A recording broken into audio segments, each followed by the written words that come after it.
দুদিন আগত নিৰ্বাচনী বিষয়াগৰাকীয়ে যি বক্তব্য আগবঢ়াইছে এইটো অত্যন্ত ভয়ংকৰ। বাহিৰৰ পৰা অহা ভোটাৰে দুদিনৰ আগত আবেদন কৰিও তেওঁলোকে ভোটাধিকাৰ সাব্যস্ত কৰিব পাৰিব।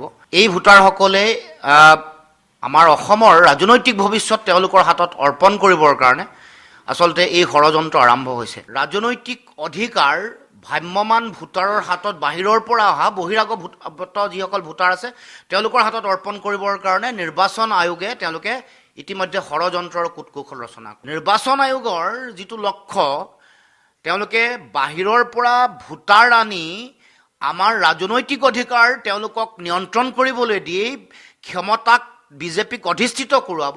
এই যিটো পক্ষপাতদুষ্ট যিটো আচৰণ, এই আচৰণ বন্ধ হ'ব লাগে। দুদিন আগত নিৰ্বাচনী বিষয়াগৰাকীয়ে যি বক্তব্য আগবঢ়াইছে এইটো অত্যন্ত ভয়ংকৰ। কাৰণ বাহিৰৰ পৰা অহা ভোটাৰে দুদিনৰ আগত আবেদন কৰিও তেওঁলোকে ভোটাধিকাৰ সাব্যস্ত কৰিব পাৰিব। অৰ্থাৎ এই ভোটাৰসকলে আমাৰ অসমৰ ৰাজনৈতিক ভৱিষ্যত তেওঁলোকৰ হাতত অৰ্পণ কৰিবৰ কাৰণে আচলতে এই ষড়যন্ত্ৰ আৰম্ভ হৈছে। আপোনালোকে সকলোৱে জানে যে অসমত ভোটাৰ তালিকাত অবৈধ বিদেশীৰ উপস্থিতিৰ কাৰণে এটা সময়ত ঐতিহাসিক অসম আন্দোলন ইয়াত হৈছিল আৰু বহু মানুহে শ্বহীদ বৰণ কৰিব লগা হৈছে। গতিকে এতিয়াও পুনৰ আমাৰ ৰাজনৈতিক অধিকাৰ ভ্ৰাম্যমান ভোটাৰৰ হাতত বাহিৰৰ পৰা অহা বহিৰাগত যিসকল ভোটাৰ আছে তেওঁলোকৰ হাতত অৰ্পণ কৰিবৰ কাৰণে নিৰ্বাচন আয়োগে তেওঁলোকে ইতিমধ্যে ষড়যন্ত্ৰৰ কূটকৌশল ৰচনা কৰিছে। বিহাৰৰ নিৰ্বাচনৰ সময়তো বাহিৰৰ ভোটাৰৰ উপস্থিতি, তেওঁলোকক ভোটদানৰ অধিকাৰ দিয়াৰ কথা সৰব আলোচনা বিভিন্ন সংবাদ মাধ্যমত হৈছিল আৰু সেই সম্পৰ্কত ব্যাপক সন্দেহ প্ৰকাশ কৰা আমি বিভিন্ন সময়ত দেখিবলৈ পাইছিলোঁ আৰু সেই সম্পৰ্কত ব্যাপক আলোচনা আৰু চিন্তা চৰ্চা হৈছে। বিহাৰৰ নিৰ্বাচন যোৱাৰ পাছতেই অসমত নিৰ্বাচন যিহেতু হ'ব অহা ২৬ চনৰ মাৰ্চ এপ্ৰিল মাহত, সেই সময়ছোৱাৰ কাৰণেও বিহাৰৰ নিৰ্বাচন যোৱাৰ লগে লগেই নিৰ্বাচন আয়োগে তেওঁলোকে অসমত স্পেচিয়েল ইণ্টেনচিভ ৰিভিজন নহয় বুলি এটা সময়ত কৈ এতিয়া স্পেচিয়েল ৰিভিজন হ'ব বুলি তেওঁলোকে ক'লে।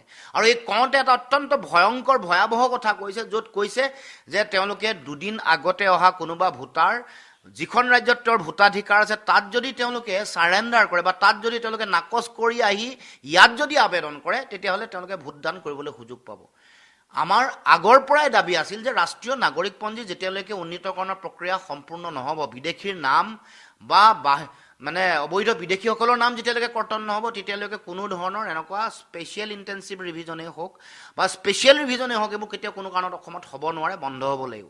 গতিকে নিৰ্বাচন আয়োগৰ যিটো লক্ষ্য, তেওঁলোকে বাহিৰৰ পৰা ভোটাৰ আনি আমাৰ ৰাজনৈতিক অধিকাৰ তেওঁলোকক নিয়ন্ত্ৰণ কৰিবলৈ দি ক্ষমতাক বিজেপিক অধিষ্ঠিত কৰোৱাব।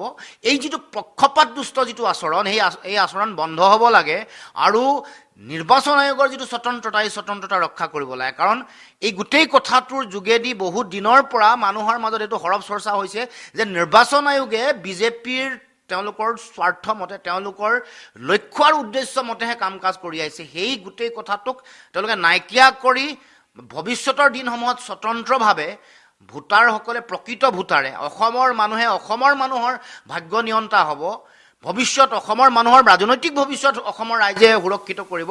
সেই সম্পৰ্কীয় কথা বতৰাত যাতে নিৰ্বাচন আয়োগে কেতিয়াও বাহিৰৰ ভোটাৰক ইয়াত আনি যাতে প্ৰশ্ৰয় নিদিয়ে, ভোটাধিকাৰ নিদিয়ে, তাৰ কাৰণে এনেকুৱা ধৰণৰ কাচৰাজি বন্ধ কৰিবৰ কাৰণে আমি সকীয়াই দিব খুজিছোঁ নিৰ্বাচন